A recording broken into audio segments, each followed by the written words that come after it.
नमस्कार. फक्त राजकारणामध्ये आपले स्वागत आहे. वोट चोरी मागच्या काही दिवसांपासून खूप कानावर येत आहे आणि ती सुरुवात केली दिल्लीतल्या एका व्यक्तीने. नाव नाही घेणार, तुम्हाला कळलं असेल मी कोणाबाबतीत बोलतोय. आता ते पेव आता महाराष्ट्रात पण आलेलं आहे. आता महाराष्ट्रातले पण ते दोघं जण वोट चोरी झाली म्हणून कांगावा करत आहेत. त्यांना स्वतःला पण माहिती असा प्रकार काही झालेला नाहीये. त्यातला एक जण हे म्हणे काल की आपल्याला वोट मिळतात आहे म्हणे भरपूर, फक्त त्याची चोरी होते आहे. आता हे पाहून मला हसू आलं खूप.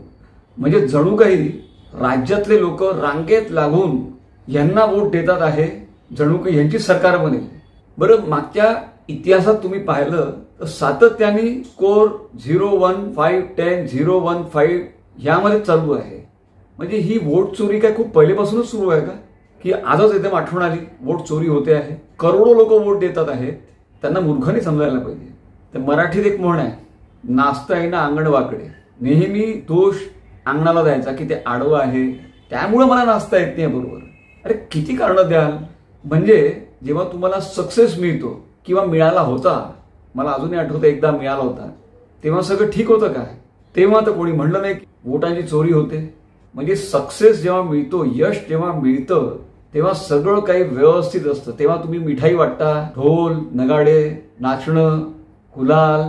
त्यावेळेस जर का तुम्हाला म्हणलं की वोट चोरी झालेली आहे म्हणून तुम्ही जिंकले, मग कसं वाटेल तुम्हाला त्यावेळेस?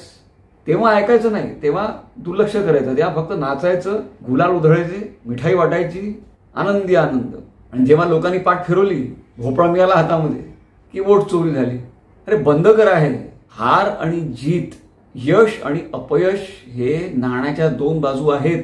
यश फार लवकर पचवता येतं, पण हार नाही पचवता येत. ते पचवणं आवश्यक आहे राजकारणामध्ये.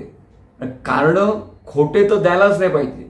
स्वतःचा विचार करा, इंट्रोस्पेक्ट करा, आत्मपरीक्षण करा की कुठे घोळ झालेला आहे, लोकांनी का नाकारलेला आहे, का मतं दिलेलं आहे तुम्हाला. मी 2-3 कारणं सांगतो तुम्हाला, लोकांनी का तुम्हाला नाकारलं, का महायुतीला वोट दिले लोकांनी, तर त्यांनी तुम्हाला कारणं सांगतो, ऐका. एक तर महाराष्ट्रातली जनता ही सुज्ञ आहे, ज्यांना मूर्खने बनवतायत. स्मार्ट वोटर आहे तो. कसा? महाराष्ट्रातला वोटर हा एक प्रॅक्टिकल आहे, त्याला काम पाहिजे आहे. टोमणे नाही ऐकायचे रोजच्या रोज, सकाळ झाली संध्याकाळ झाली रात्र झाली नुसते टोमणे. कारण मी जेव्हा पण तुमचे व्हिडिओ पाहतो, तो दिल्लीवाला आणि हे महाराष्ट्रातले नावं घेत नाही, ज्याला जे समजायचं त्यांनी समजावं. जेव्हा पण त्यांचे व्हिडिओ पाहतो तर मला 2च गोष्टी दिसतात. एक तर नुसते कंप्लेंट आणि दुसरी नुसती टोमणे. महाराष्ट्रातल्या लोकांना हे टोमणे आणि कंप्लेंट आवडत नाही. त्यांना पाहिजे असं तुम्ही कामच्या करता कराल काय?